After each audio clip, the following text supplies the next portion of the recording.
بسم الله الرحمن الرحیم. السلام علیکم ګرانو کتونکو، زه ستاسو کوربه عبدالله شیرین یو پیر بیا ستاسو سره ستاسو په درنه خدمت کې حاضر یم. دا وخت د سوات یو شخصي سکول د نیکسس سکول کالج کانجو کې موجود یم چې دلته د ساینسي میلې انعقاد کړی شوی دی. ورسره ایوارډ ډسټریبیوشن سرمني هم ده. نو دا پروګرام تاسو زموږ سره وګورئ.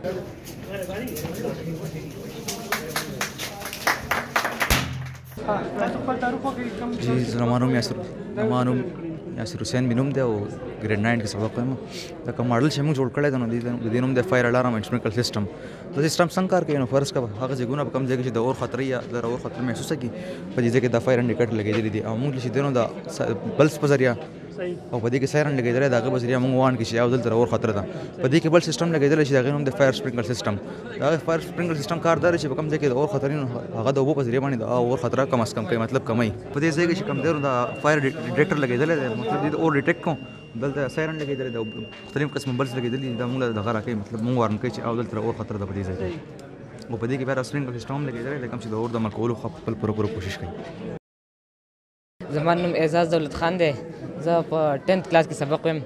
دا ما یو داسې الکټریکل جنریټر جوړ کړی دی چې دی موږ له په هینډس په ذریعه باندې میکینیکل انرژي ورکوو او دی موږ له الکټریکل انرژي راکوي او په دې الکټریکل جنریټر په دې ټرمینل په ذریعه باندې راوځي او دې ته موږ فول یو بریج ریکټیفایر دا یو سرکټ دی دی ورته لګولی دی چې په دې په ذریعه باندې دا موږ ډي سي ته کنورټ کړي دا پریکټیکل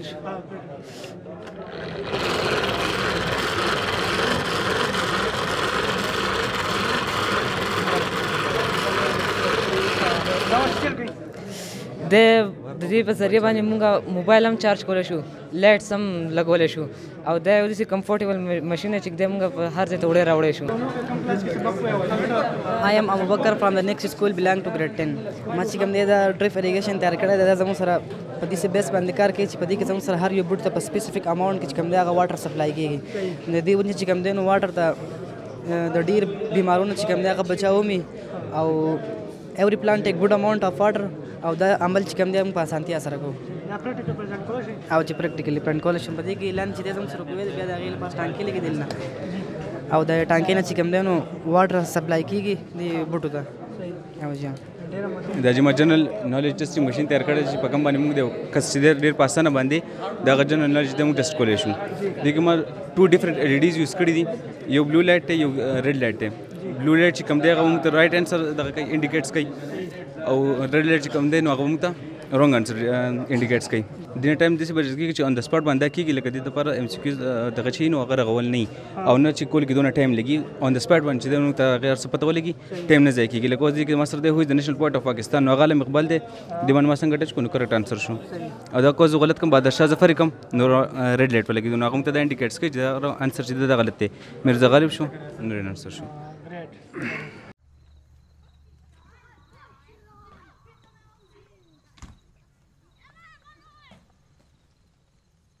زما دا پروجیکټ نیم چې دا رین ډیټیکټر دی چې کله په دې باندې دا موږ داسې ډیوایس جوړ کړی چې په دې باندې کله باران ولګي دا خلک وان کړي د ساوند په ذریعه یا د لایټ په ذریعه موږ ته پته ولګي چې باران راغی.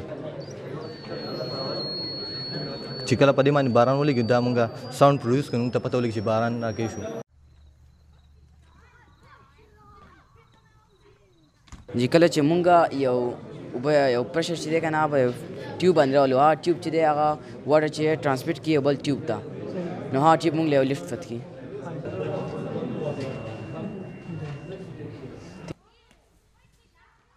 او په دې مدد سره موږ کوم بوټي ته اوبه ورکوو هغې بوټي ته یو پیپ ته دی دا پیپ مدد سره موږ هغې له اوبه ورکوو او په دې مدد سره موږ زیات کوم ام به موږ ورکوو که نو دا ځمکه کې ځان دی هوا نور ته راکاږي نو موږ په یو پیپ کې سوړی کړی او بوټي ته اوبه ځي نو موږ سره د اوبو بچت کېږي. کله چې موږ ساتنه نه کوو او بیا یې بهر ته راکاږو چې موږ هغه سنټریفیوج ماشین دی دا زموږ سره زیاتره په لیبارټریو کې استعمالیږي.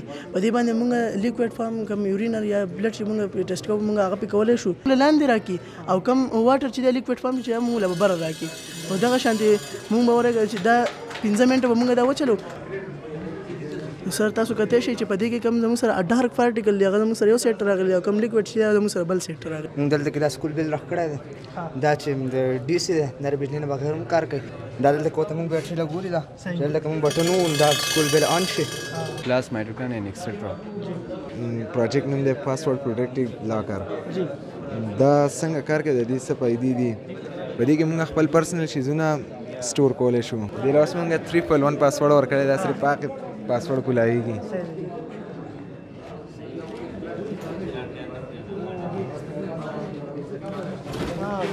دا خو تشته لا سره پکې خو دی نه زبردست.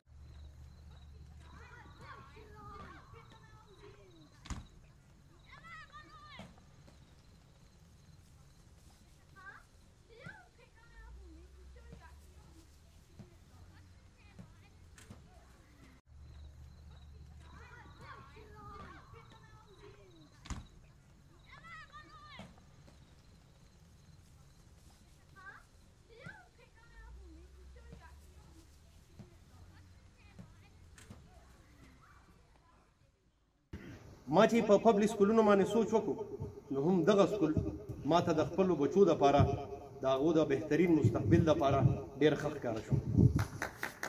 بینګ ا ایجوکیشنسټ ما ته د دې سکول د اهمیت د نورو ټولو سکولونو نه زیات دی. په دې وجه باندې ما په دې سکول کې د خپل ماشومان داخل کړو. کوم ماشوم چې ما تاسو ته خبره کوله چې هغه لاړ نن دې حد ته ورسېدو چې هغه د دې سکول پرنسپل دی او یقیناً آئی ایم پراؤڈ آف ہم اینڈ ہی از سبحان علی. بسم اللہ الرحمن الرحیم. محترم پرنسپل سر، اساتذہ کرام اور میرے ہم مکتب ساتھیوں، السلام علیکم. آج میں آپ حضرات کے سامنے جس عنوان کو موضوع سخن بنا کر حاضر ہوا ہوں وہ ہے والدین کی عظمت و احترام. انسان کے لیے دنیا میں سب سے زیادہ مخلص اس کے والدین ہوتے ہیں جو کہ خود ساری دکھ اور پریشانیاں جھیلتے ہوئے نہ صرف اپنے اولاد کی پرورش کرتے ہیں بلکہ اسے ترقی کے اعلیٰ منازل پر دیکھنا چاہتے ہیں. والدین کی عظمت پر کچھ لکھنا سمندر کو کوزے میں بند کرنے کے مترادف ہے. جناب والا، والدین کی عظمت کا ثبوت اس سے بڑا اور کیا ہو سکتا ہے کہ رب نے اپنے اسم جلالت کے ذکر کے ساتھ والدین کی خدمت کا حکم دیا. ماں باپ کی نافرمانی تو درکنار ناراضگی و ناپسندیدگی کے اظہار اور جھڑکنے سے روکا گیا ہے اور ادب کے ساتھ نرم گفتگو کا حکم دیا گیا. احادیث مبارکہ میں بھی والدین کی فرمان برداری کی خاص اہمیت و تاکید بیان کی گئی ہے. والدین کی فرمان برداری ہم سب پر فرض ہے. جناب والا، قرآن میں نہ صرف نرم گفتگو کا حکم دیا بلکہ تواضع و انکساری اور ادب کے ساتھ برتاؤ کا حکم دیا اور پوری زندگی والدین کے لیے دعا کرنا ان کی اہمیت کو دوبالا کرتا ہے. اسی طرح حدیث پاک میں آتا ہے، حدیث پاک میں ہے کہ اللہ کی رضامندی والد کی رضامندی میں ہے اور اللہ کی ناراضگی والد کی ناراضگی میں ہے. دین اسلام ہی وہ واحد مذہب ہے جس نے والدین کے متعلق کہا ہے کہ جنت ماں کے قدموں کے نیچے ہے اور باپ جنت کا درمیانی دروازہ ہے. بقول شاعر، مجھ کو چھاؤں میں رکھا اور خود بھی وہ جلتا رہا. مجھ کو چھاؤں میں رکھا اور خود بھی وہ جلتا رہا. میں نے دیکھا ایک فرشتہ باپ کے پرچھائی میں. حدیث شریف میں آتا ہے کہ ایک صحابی نے آپ صلی اللہ علیہ وآلہ وسلم سے دریافت کیا کہ میرے حسن سلوک کا سب سے زیادہ حقدار کون ہے؟ آپ صلی اللہ علیہ وآلہ وسلم نے تین مرتبہ فرمایا تمہاری ماں اور چوتھے مرتبہ فرمایا تمہارا باپ. قرآن و حدیث سے ثابت ہوا کہ ماں باپ کی عظمت کس درجے بلند ہے. لہٰذا ہمیں چاہیے کہ ہم اپنے والدین کی عزت احترام کریں اور ان کے تمام حقوق ادا کریں تاکہ اللہ رسول صلی اللہ علیہ وآلہ وسلم کی ناراضگی سے بچا جا سکے. والسلام.